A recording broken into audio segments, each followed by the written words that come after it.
Welcome to Words of Light, beloved ones. It's important in these challenging times, when there are internal and external new difficulties to face on all levels, to believe in the light that's within you. What does it mean to believe in the light that's within you?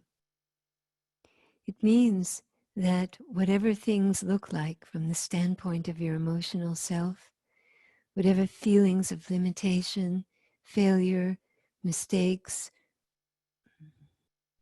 self-doubt, recriminations you feel, that's not the reality.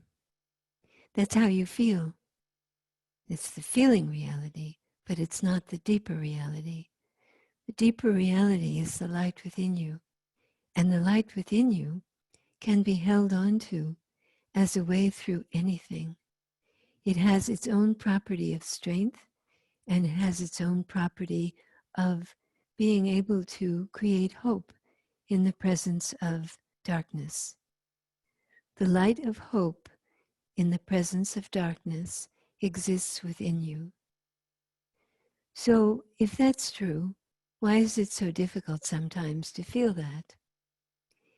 The answer, beloved ones, is that the obscuring nature of the clouds is that when they're thick enough, they cover the sun. It doesn't mean that the sun disappears, but the clouds are thick, so they give the appearance of disappearing the sun. It's the same way with the energy of light. The light never varies. The place of your strength never varies, but the feeling about it can be considerably compromised by the clouds that pass over the sun. So, in the presence of a challenging time, what's important is to believe that this is true, that that source of strength is still and always with you to be relied upon. The problematic aspect for some of us is that the experience of strength is not available even when the knowledge of strength is available, or the experience of hope may not be available as a feeling, as a sensation. And in those times, you still need to cling to the presence of light as the deepest truth of who you are. Light is your divine emanation from the source of life. It doesn't change because you feel bad. It doesn't change because you get angry. It doesn't change because you're having a bad day. It doesn't change because you've acted in ways that you wish you hadn't acted. It just doesn't change. But the emotional self can be severely compromised so that there's a feeling of having betrayed oneself, gone too far, left the light, abandoned it, and then it feels like the way back is very long and very far. That's not necessarily the case. The way back need not necessarily be very long and very far. A lot has to do with whether you can forgive yourself, be compassionate towards yourself, and believe in your own goodness. A great deal has to do with that. So, of course, there's a difference between saying the words and actually forgiving yourself. But the words help to point you in the direction of what you need to do.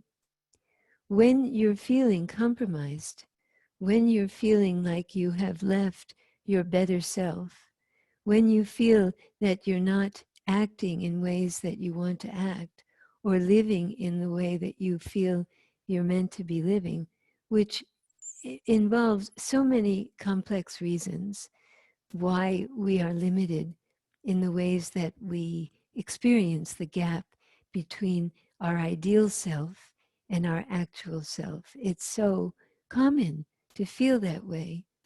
But what's unique to each of us is the place of forgiveness and lack thereof. Whether you can know that that light in you always is calling you to go back to your ideals, to go back to that belief and trust in your own sense of goodness, and to realign and to re-anchor and to realign and to re-anchor. The alternative is the metaphor that I used, to believe that the sun is gone because the clouds are covering it. Or I think that in ancient times, people did feel concerned about the eclipses, that the sun was actually gone, but then they were reassured by the fact that the emerging light coming from the corona and so forth showed the ancients that that was an anomaly. It was a perception. It looked like the sun was being completely covered over, and it was covered, but it wasn't in any way gone. This is true of you, beloved ones. This is true of you.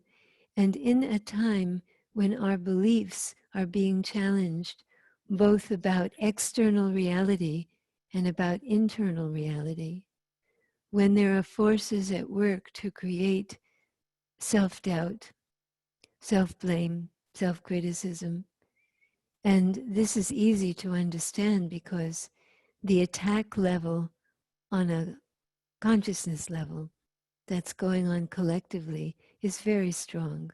The accusation level of what I sometimes refer to as polarization, if you're not with us, you're against us, that you're just wrong, that people express that feeling, I'm right and you're wrong and your beliefs are wrong. So that configuration of accusation, it's just a small step to apply that to yourself, to say when something comes up, that's a mistake, I'm wrong, and to feel wrong.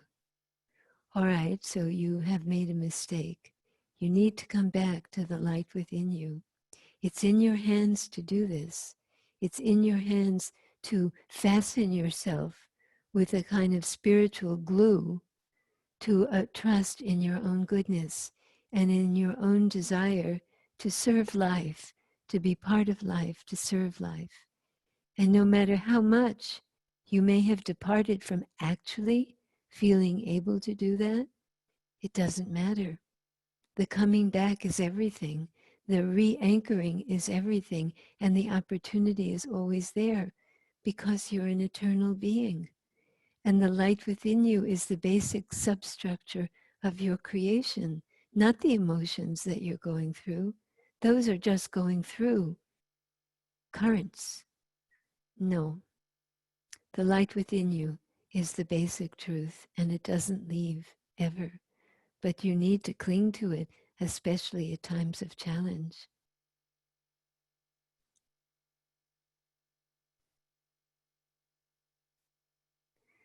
We are going through a difficult time as a collective whole, a collective consciousness within this country and within the world, where the things that we rely upon or have relied upon to establish identity or even to establish self-worth in many cases come apart.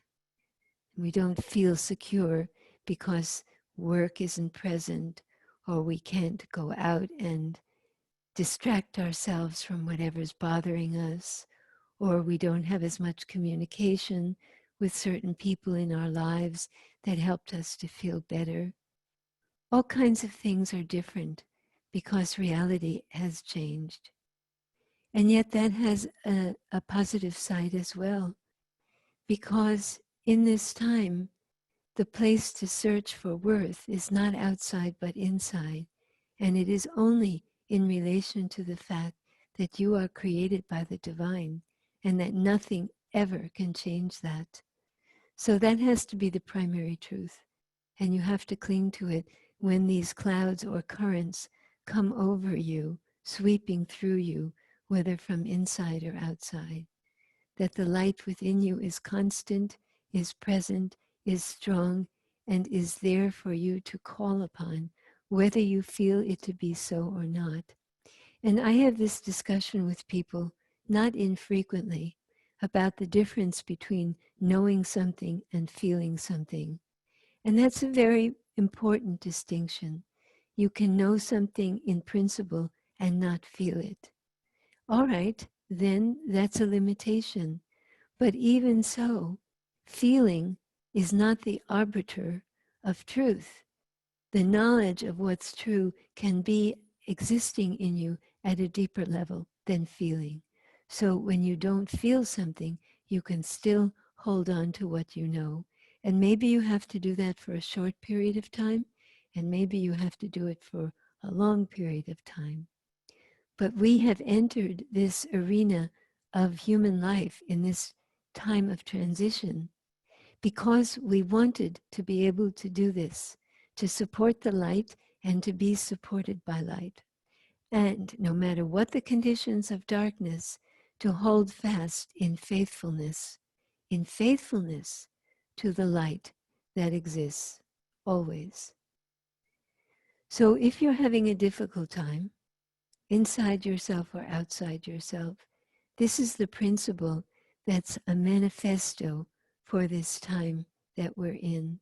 That the light is stronger than darkness, that it exists within you in an unchanging way, and that in the presence of the clouds that cover the sun, you need to cling even more strongly to the understanding and knowing that the light is still there.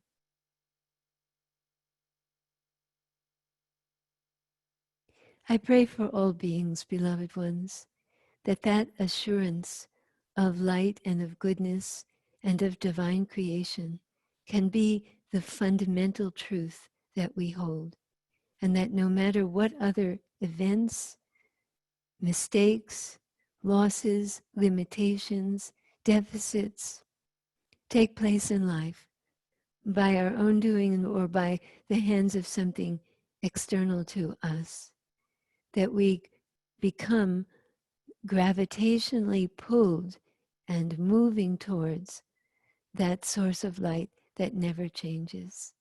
May it be so for you and for all beings. Om Namo Bhagavate, Om Namo Namaha.